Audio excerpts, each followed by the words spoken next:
अस्सलाम वालेकुम नाजरीन, आप देख रहे हैं JN न्यूज़ और मैं हूं आपकी होस्ट रुबीना चौधरी। सबसे पहले नजर डालते हैं आज की अहम खबरों पर। इस्लामाबाद से खबर शामिल करते हैं Mohammad Ali Siddiqui, crime reporter JN news.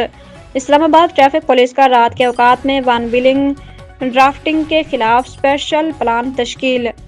Islamabad traffic police के खसूसी दस्ते Iran avenue express highway, Faisal avenue, Bhara Kahu bypass पर तैनात।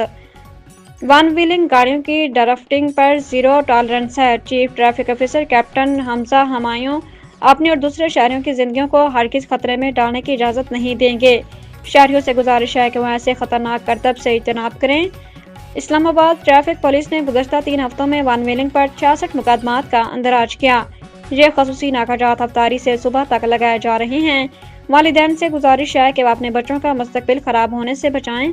हमजा हमायूं।